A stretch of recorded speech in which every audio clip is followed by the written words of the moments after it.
আসসালামু আলাইকুম এভরিওয়ান। তো আমি চলে আসলাম আমাদের গ্রামের পাশে বিশাল একটি মাঠ দেখতে পাচ্ছেন।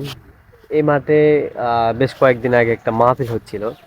তো মাহফিল শেষে এখন মাঠের যে পরিবেশ বা পরিস্থিতি দেখেন, এইদিকে কিন্তু অনেকগুলো আহ, কাগজ পড়ে আছে, অনেক কিছু পড়ে আছে, অর্থাৎ বলা যায় মাঠটা অপরিষ্কার হয়ে আছে আর কি। তো আরেকটা জিনিস আপনাদেরকে দেখাই। দেখতে পাচ্ছেন ওইদিকে কিন্তু নাগরদোল্লা একটা রয়েছে। এই নাগরদোল্লা কিন্তু ওই লোকটা টাকা না দেওয়ার কারণে এটা কিন্তু আটকে দেওয়া হয়েছে।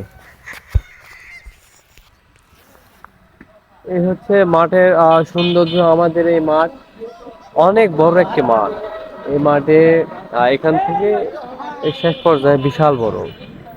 তবে এই মাঠটি মূলত এই এই এলাকার না, এটা হচ্ছে সামনে আর একটা স্কুল রয়েছে প্রথম দিকে, সেটা হচ্ছে আইমা রসুলপুরে একটা স্কুল আছে। সো ওই স্কুলের এই মাঠ ওখান থেকে প্রায় অনেক দূরত্ব, আর সেই জায়গা থেকে কিন্তু এই মাঠ। আর সামনে একটা বালিকা স্কুল দেখতে পাচ্ছেন। আমরা মনে করতাম যে এই বালিকা স্কুলেরই এই মাঠটা মনে হয় ছিল, কিন্তু আসলে না, এটা হচ্ছে আইমা রসুলপুর স্কুলের আর কি এটা মাঠ। তো এই যে মাঠ, মাঠের বিশাল বড়, এই মাঠে খেলাধুলা হয়। আর এখন বর্তমান একটা শীত মৌসুম, তো খুবই চমৎকার। এই যে আমরা এখন একটা ছোট ভাইয়ের সঙ্গে আমরা কথা বলবো, দেখা যাক উনি মাঠ সম্পর্কে কি বিস্তারিত বলে। তো আসসালামু আলাইকুম ছোট ভাই, কেমন আছো? তোমার নাম কি? ওয়ালাইকুম সালাম, আমার নাম আশিক। আশিক। তো তুমি কোন ক্লাসে পড়ো? ক্লাস 4-এ। ক্লাস 4-এ। তোমার বাড়ি কোথায়? এখানে? হ্যাঁ।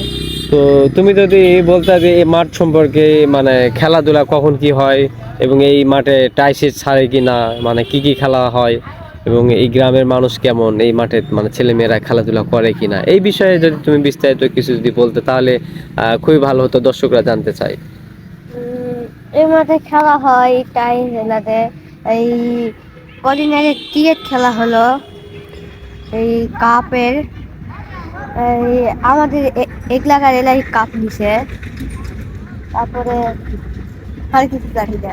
তো ধন্যবাদ আশিক, তুমি যেহেতু যা জানো তাই বলিস, এটা তাতে অসংখ্য ধন্যবাদ তোমাকে।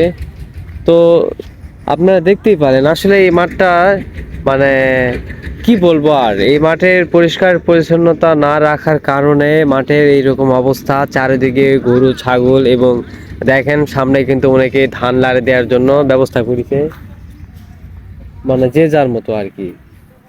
তো যাই হোক এই ছিল আমাদের এই মাঠের পরিস্থিতি। তো ভালো থাকবেন, সুস্থ থাকবেন। আল্লাহ হাফেজ, আসসালামু আলাইকুম।